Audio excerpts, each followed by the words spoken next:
Don't make your wife your therapist. Your healing is your responsibility, not hers. Welcome back to the Secure Husband Podcast. Bruce Abbott, certified professional coach and founder of SecureHusband.com, where I help good men stop chasing validation and stop playing the victim. There's a pattern I see with my guys. They're starting to do the work. They're working with me, maybe they're in men's groups, maybe they're working with therapists, and they go back and they share what they've learned. They share what they discussed with their wife. They talk to her about the inner child. They talk to her about wounds. They talk to her about attachment styles. They talk about the healing process. But your wife doesn't want to be your therapist. Yes, she wants the results of these things, but she doesn't want to feel any responsibility for any part of this. And if you've done that before, it's okay. But I'm going to encourage you to stop. I'm not shaming you or blaming you or trying to make you feel guilty. I just want you to be aware, because I know you're in pain. You're lonely. You finally figured out what's going on, what's behind all of this. You want to share that. You want to process that pain with your wife. You want to process that information with your wife. But what you're looking for is comfort and reassurance from your wife, i.e., validation that she can see that you're doing the work. So you're trying to get reassurance from the very person who triggers you, and you're asking her to validate your progress, validate your emotions. You expect her to walk with you through this healing process. But you know what usually happens? It makes her pull away even more. It makes her judge you even more. Because now what you've done is you've made this inferior, superior relationship happening. And that's not healthy. She doesn't want that, and you don't want that. Now, she doesn't do it because she's mean. She doesn't do it because she doesn't care, but it's not her job to be your therapist. It actually puts emotional burden on her. And really, this is just a repeat pattern from your wounded inner boy seeking validation. Because now you're looking for approval. You're looking for your wife to be that emotional caretaker. She can't. Now, she can be supportive. She can walk with you in this journey. She can be empathetic. But when you put that emotional healing on her shoulders, it affects the dynamic. Because she triggers you, but she's the one you always run to when you're triggered. So if she's the one you're asking to comfort your inner child, and if she's the one that you need to make you feel safe and seen and whole, now you're no longer her partner. You're closer to being like a client, therapy client. You're her patient. That's not intimacy. That's enmeshment. That's a form of codependency. And it creates a pressure that she does not want. She didn't ask for that. You're trying to bond with her through this, but she feels burdened because she can sense that you're validation seeking. Most women just don't feel safe opening up to a man who's emotionally dependent on them for regulation. She wants to be your lover. She wants to be your partner. She does not want to be your mother or your therapist. And that kills attraction. She loses connection. She shuts down. So just notice, get curious. Where am I placing the weight of my healing on my wife? Where am I sharing too much about my journey with my wife? Just take a moment. Think about this. Do you vent to her about your traumas and your triggers? Do you ask her for constant reassurance? Are we okay? Do you still love me? Do you talk a lot about my inner child, my wounds? One thing I noticed is a lot of guys, they expect her to walk through this pain with you, but then these guys, they get upset when she can't do that. And it just adds more pain. And that all stems from that wounded boy inside of you that never felt emotionally safe growing up. So again, he's trying to get his needs met, just like he was when he was little. He's looking for someone to finally show up for him, to soothe him, to see him. And you're wanting that from your wife. But when you're sharing all of that, she can't do that. That's your job now, not hers. So just notice when you're reaching out or sharing with her from a place of validation or desperation, even pain. If you want to share something, just pause and ask this to yourself. Is this something I should be bringing to my wife? Or is this something better to share with my therapist or my coach or my men's group, or even just journaling it or dialogue in prayer? So if you have a thought and you want to share it, just ask yourself, okay, is this thought going to lead connection, or is this going to lead to a disconnection? So is this a moment to connect, or do I need to self-regulate instead or share with safe people? So you got to be aware of that. And it really is all about intention and intentionality, choosing to heal outside of the marriage. I always encourage you to take full responsibility for your emotional healing. You are the only one 100% responsible for your own happiness and your healing, no one else. So you take full responsibility for it. You don't put it on your wife. If you don't have a therapist or a coach or a men's group or a healing community, I strongly encourage you to get in the practice of sharing with safe men, safe women if they're a therapist or a coach, maybe journaling every day. But you need to have your own space, your own safe space to process this deep stuff. And I know you feel like, I should be able to share my journey with her. But ask yourself, why are you sharing this with her? If you're being honest with yourself, you're sharing this because you want her to say, oh, look at what you're doing. You are doing this work to heal yourself, and you're looking for validation from her. You're looking for her to say something. You're looking for her to say, oh, look, he's doing the work. Now I find that attractive, and I see that in a positive light. I wish it worked that way, but it doesn't.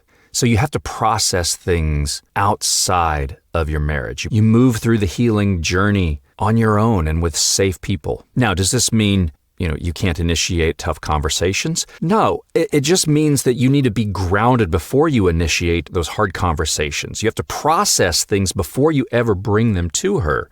Leadership in your marriage isn't about dumping your pain onto her. It's about learning how to hold space for your own emotions, and you can hold space for hers without collapsing.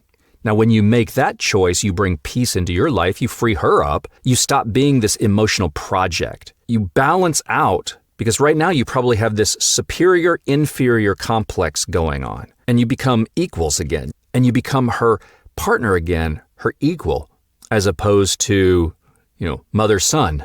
Because your wife isn't going to heal that little boy inside of you, that inner child, that one who's scared and hurt and overwhelmed.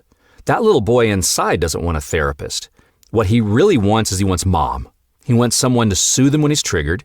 He wants someone to make him feel like he matters. He wants someone to reassure him that he's enough. That little boy was looking for that, whether it was from his mom, from his dad, a caregiver, whomever. But that little boy inside of you, when you were little, you were looking for that. You were looking for that mother figure or that father figure. And now that you're grown up, the most obvious place you're looking for that is in your marriage. But when your wife feels emotionally unavailable, that little boy inside, he panics.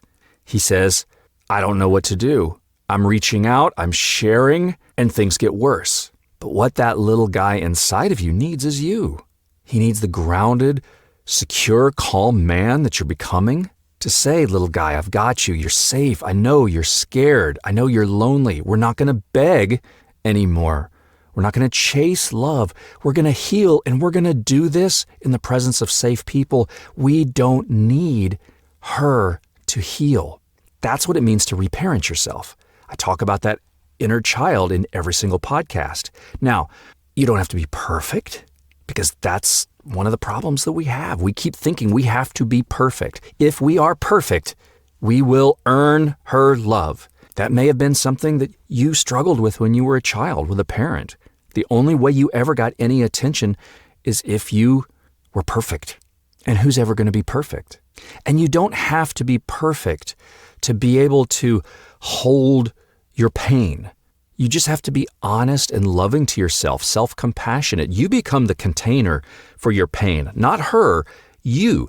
And that's where the healing begins. The thing about turning your wife into your emotional lifeline is that when she withdraws, maybe she's not meaning to do this to be cruel, maybe because she's overwhelmed, or it's not that she doesn't care usually. In most of the guys that I work with, it's not something that's intentional.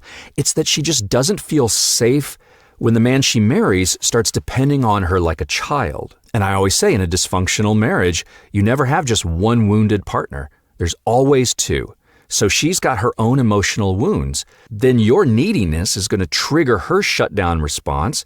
Your preoccupied, anxious attachment is going to trigger her avoidant attachment styles, and it's that cycle I talk about, that system.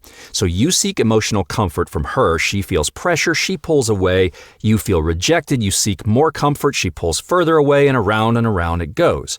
But if you understand the cycle, if you understand the loop, it just takes one person to start to break it, and that's you. So you stop personalizing her distance. You stop needing her to make you okay. And you stop thinking that her reaction means you're unlovable. Her reaction is her reaction. Whether you're unlovable or not, that's where you go to that divine guidance, that higher power. There's something very spiritual in all of this because you believe that love is conditional, that love is based on behavior, that love is based on approval, that love is based on validation. True love is unconditional. If you're a parent, think about your love for your kids. Yeah, they're going to do kid things. Sometimes they will annoy you. Sometimes they make you so proud. But here's the thing, your love for them doesn't change. It's unconditional. They don't have to do anything to earn your love. And that's where you go to that higher power of yours, whatever your belief system is. And you dialogue through prayer, through journaling, through meditation, through introspection. Because your brain, your hamster wheel is thinking her reaction means, am I unlovable? You go to that higher power, am I unlovable? Am I worthy of love? And that's where something bigger than you says, you are loved unconditionally. You are an expression of love. You are created as love. Your lovability has nothing to do with any other person on this planet. And you may not have known that and realized that because of your upbringing. But that's where divine guidance comes in, something bigger than you, because you have to have truth.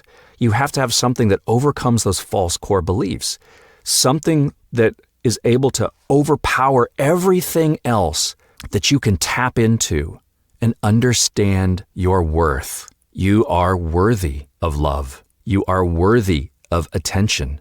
You are worthy of affection. You see where the wound from your childhood affects that because you don't believe that. So you have to go to something bigger and let that really sink in. And when you can do that, you start showing up as someone who can self-soothe and lead because you've now developed this sense of worth. Because, like for me, I had no idea that I had such a low sense of self-worth. I always thought of myself as being pretty confident. I always thought of myself as being pretty capable, but I had no idea just how damaged deep in my core, in my subconscious, my sense of self-worth was. And that's not to blame anything on my parents. They did the best they could, but they were wounded. So once you start understanding this, now you can shift. Because no matter how she responds, you now start to believe that you are worthy of love. You are worthy of affection. You are worthy of attention. And now her reactions don't tie to your sense of self-worth. I've talked about that over and over in this podcast. So it's about healing that little boy inside, and it's about connecting to that higher power. And now you don't have to go to her for validation. Now you build your own support system. This is your responsibility. This is where you build your own team. Whether it's with a coach, whether it's a therapist, a brotherhood, a group of men, whether it's an online Facebook group with men, a text thread with other men, whatever this is, you can't carry this alone. This is between you, your inner child, and your higher power, and processing it with safe people. The solution isn't to lean on your wife for everything. It's to find your tribe. It's to find your people. People that you can hold your pain with, and it doesn't make it about them. They don't withdraw when you get vulnerable. These are guys doing the same kind of healing you are, or they're trained as therapists or coaches to help with the healing process. But this is your responsibility because a man without support is a man who's going to make his wife his support system, and that never ends well. So when you start doing the real inner work with the right people, that shifts the energy. You stop needing, you start embodying, you start feeling that sense of self-worth coming back. And that brings you peace. Oftentimes she can feel that. She may not be able to put words to it, but she'll notice it without you even saying anything about it. But more importantly, you notice it. You feel it. You feel lighter. You feel more peaceful. You feel a sense of internal love. You start loving that little boy inside. And that little boy starts to trust you again, because that little boy feels like as an adult you abandoned him. And when you can get to this point, that's really the goal of becoming the secure husband, is to become that man that you want to be, a man whose self-worth is solid. He loves himself. He believes in himself. He knows his self-worth. He can love himself so much in a not a narcissistic or selfish way, but in a healthy way. And then he has so much love for himself that it just overflows. And he can share that with his wife, with his family, but he carries his own emotional weight and processes it with safe other people, not with his wife. He stops requiring his wife to regulate him and validate him. He doesn't need that validation to feel okay. He owns his healing. He works through it with safe people. He takes his pain to those people who can actually help him, and he becomes emotionally safe to be around. Notice I didn't say you bottle things up, but it means you have safe places to process things before you ever speak up. You can regulate before you make any connections. You become an emotional leader to yourself and in your home. And your wife doesn't have to be your therapist. She gets to be your partner again, your lover, your equal, not this superior, inferior dynamic stuff. But she's not going to get there if she feels like your therapist. And you don't do this to manipulate her behavior, but you do this to reclaim your integrity. You deserve to be led by your own strength, not by your pain. So I just encourage you, when you're on this healing journey, stop sharing it with her. Process it with safe men, safe therapists, safe coaches. Doesn't have to be just men, but someone who's not your wife. Because your wife doesn't want to be your therapist or your mother. She's your wife. She's your partner, not your healer. You've got pain. You've got wounds. You've got fear. Hey, it's okay. We're healing that. But that healing's your responsibility. So bring it to the people who are trained to help. Bring it to the brotherhood of men. Bring it to that quiet place in your heart where you can have that conversation with your higher power, where the secure man meets the wounded boy and talks to his divine guidance. Come together in healing. You're not outsourcing your healing anymore to your wife. You're now owning it. And that brings about change. And you start becoming safe for you and for her. I hope this podcast was helpful for you. If you are a regular listener, would you go give me a review? That helps other men find this podcast for their own healing. And subscribe if you haven't already. Share this podcast with somebody who you think may need to hear this. If you need help getting unstuck, visit securehusband.com and set up a free 30-minute consultation with me. No sales pitch, just a conversation. And I'll see you again on the next Secure Husband podcast. Thanks for listening.